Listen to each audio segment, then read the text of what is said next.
بسم اللہ الرحمن الرحیم۔ السلام علیکم ورحمۃ اللہ وبرکاتہ۔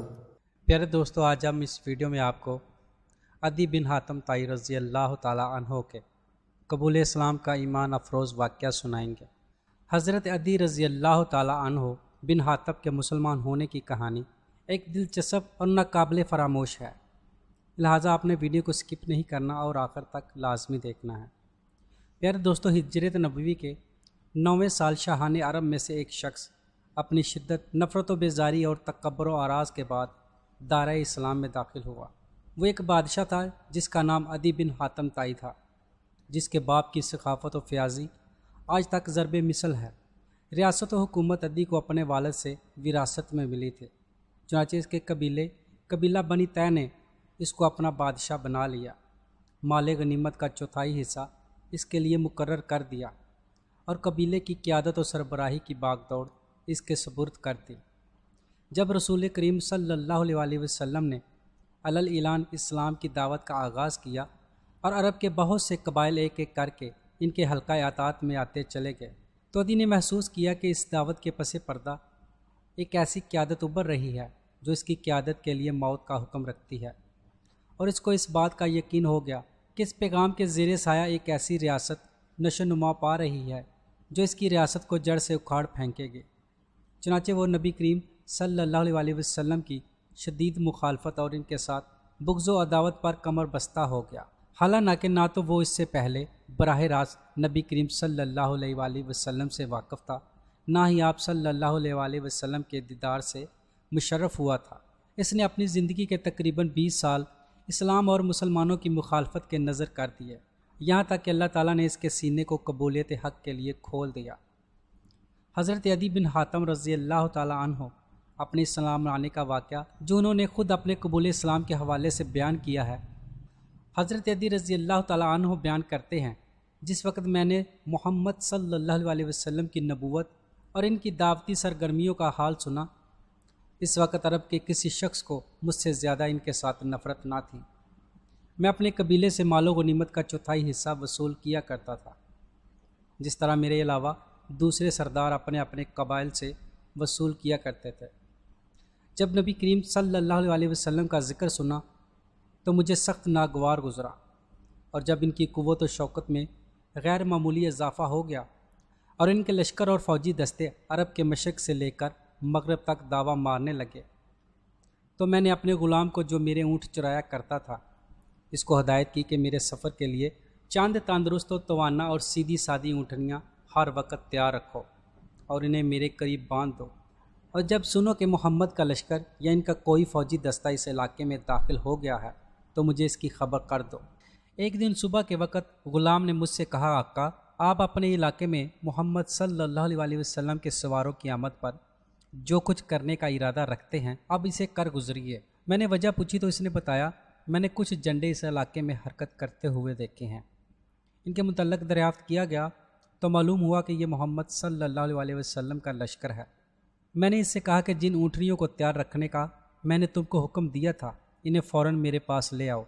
پھر میں اسی وقت اٹھ کھڑا ہوا اور اپنے اہل و عیال کو اپنے پیارے وطن کو چھوڑ کر کوچ کرنے کا حکم دے دیا اور تیز رفتاری کے ساتھ سرزمین شام کی طرف روانہ ہو گیا تاکہ اپنے ہم مذہبوں کے پاس پہنچ کر وہاں قیام کروں۔ میں اجلت میں اپنے گھر کے تمام افراد کو جمع نہ کر سکا۔ جب خطرے کی حدود سے نکل کر جائزہ لیا تو معلوم ہوا کہ میں اپنی بہن کو قبیلہ طے کے باقی ماندہ افراد کے ساتھ اپنے وطن نجد میں ہی چھوڑ آیا ہوں۔ اب میرے لیے اس کے پاس پلٹ کر جانے کی کوئی گنجائش نہ تھی۔ مجبوراً اسے چھوڑ کر اپنے ساتھ اہل خانہ کو لیے شام چلا گیا اور وہاں اپنے ہم مذہبوں میں قیام پذیر ہو گیا، اور میرے پیچھے میری بہن میری توقع کے مطابق ان حالات سے دوچار ہوئی جن کا پہلے سے ہی مجھے اندیشہ تھا۔ شام میں مجھے اطلاع ملی کہ محمد صلی اللہ علیہ وسلم کے سواروں نے ہمارے علاقے پر حملہ کیا ہے۔ میری بہن کو گرفتار کر لیا گیا اور اسے دوسرے قیدیوں کے ساتھ یثرب لے جایا گیا ہے اور مسجد کے دروازے کے قریب ایک احاطے میں بند کر دیا گیا ہے۔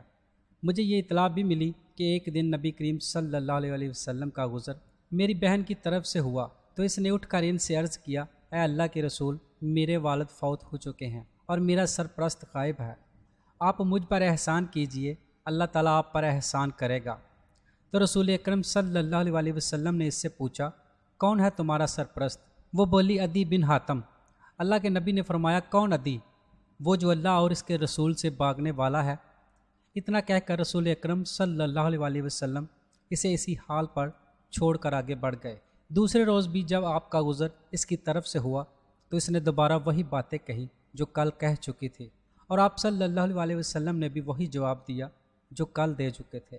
اور جب تیسرے دن آپ صلی اللہ علیہ وسلم ادھر سے گزرے تو چونکہ وہ مایوس ہو چکی تھی اس لیے خاموش رہی۔ آپ صلی اللہ علیہ وسلم سے کچھ نہیں کہا تو رسول اکرم صلی اللہ علیہ وسلم کے پیچھے سے ایک شخص نے اشارہ کیا کہ اٹھ کر رسول اللہ صلی اللہ علیہ وسلم سے بات کرو۔ چنانچہ اس نے کہا اے اللہ کے رسول، میرا والد فوت ہو چکا ہے اور میرا سرپرست لاپتہ ہے۔ آپ صلی اللہ علیہ وسلم میرے اوپر احسان فرمائے، اللہ تعالیٰ آپ پر احسان فرمائے گا۔ آپ صلی اللہ علیہ وسلم نے احسان فرماتے ہوئے اس کی رہائی کا حکم صادر فرما دیا۔ رہائی پا کر اس نے کہا کہ میں اپنے گھر والوں کے پاس شام جانا چاہتی ہوں۔ نبی کریم صلی اللہ علیہ وسلم نے اس سے کہا کہ جب تک تمہارے قبیلے کا کوئی قابل اعتماد آدمی نہیں مل جاتا روانگی میں جلدی نہ کرنا، اور جب کوئی قابل اعتماد شخص مل جائے تو مجھے بتا دینا۔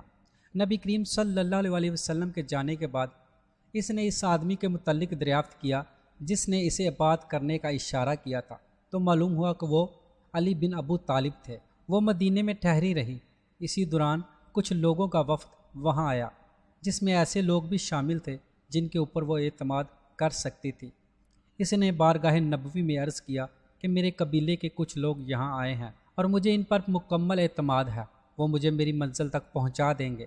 نبی کریم صلی اللہ علیہ وسلم نے اسے پہننے کے لیے کپڑے، سواری کے لیے اونٹنی اور بقدر ضرورت چیزیں دے کر رخصت کیا اور وہ ان کے ساتھ روانہ ہو گئے۔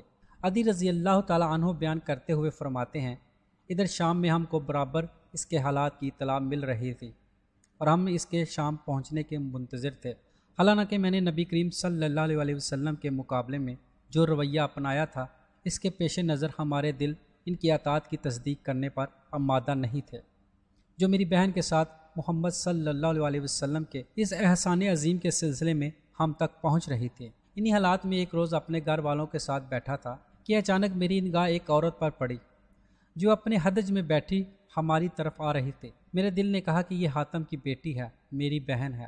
جب وہ کچھ قریب آئی تو ہم نے اسے صاف طور پر پہچان لیا، واقعی وہ میری بہن ہی تھی۔ وہ ہمارے پاس پہنچ کر سواری سے اترتے ہی گفتگو کے لہجے میں بولی، بے مروت و ظالم، تو نے اپنے بیوی بچوں کو تو اپنے ساتھ لے لیا اور اپنے باپ کی اولاد اور اپنی عزت کو پیچھے چھوڑ کر چلا آیا۔ میں نے کہا پیاری بہن صرف اچھی باتیں کہو، اور میں اسے راضی کرنے لگا۔ آخرکار وہ مجھ سے راضی ہو گئی اور پھر اس نے سارے حالات تفصیل سے بیان کیے جو بالکل وہی تھے جو ہم کو پہنچتے رہے تھے۔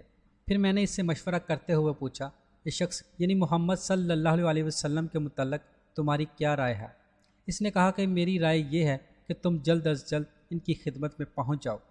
اگر وہ واقعی نبی ہے تو تمہارے جیسے آدمی کا ان کی تصدیق و تائید میں پیچھے رہ جانا بڑی افسوسناک بات ہوگی۔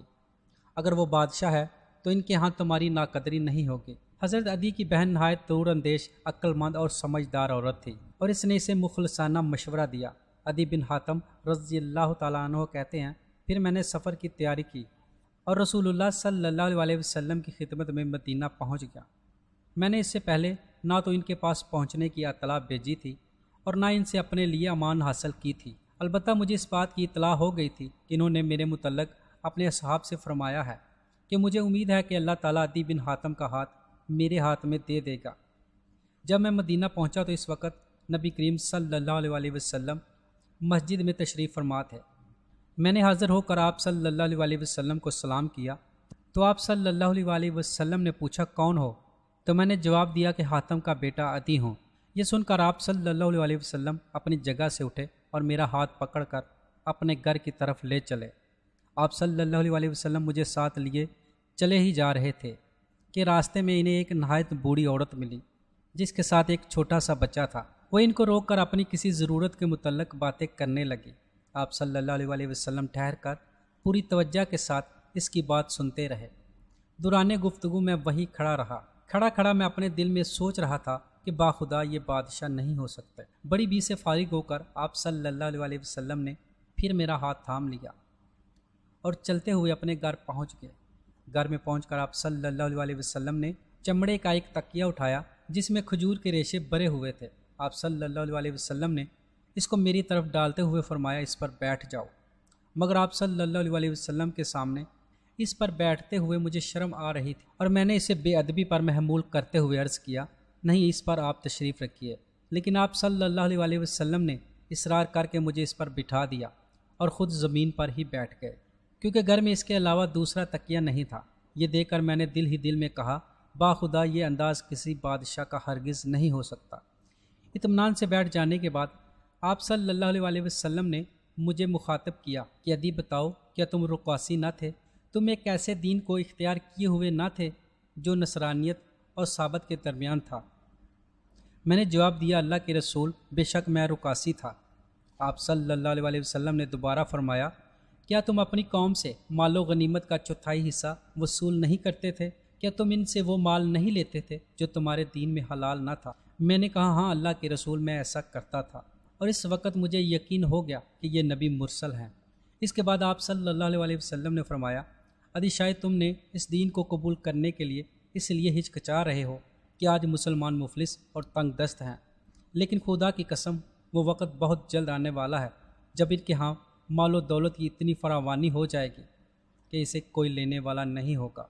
یہ شاید تم اس دین میں داخل ہونا اس لیے پسند نہیں کرتے کہ آج مسلمانوں کی تعداد کم اور ان کے دشمنوں کی تعداد زیادہ ہے، لیکن خدا کی قسم عن قریب تم سنو گے کہ ایک عورت تن و تنہا اپنے اونٹ پر سوار ہو کر حج بیت اللہ کے لیے قادسیہ سے نکلتی ہے، اور دوران سفر اسے خدا کے سوا کسی کا خوف محسوس نہیں ہوتا۔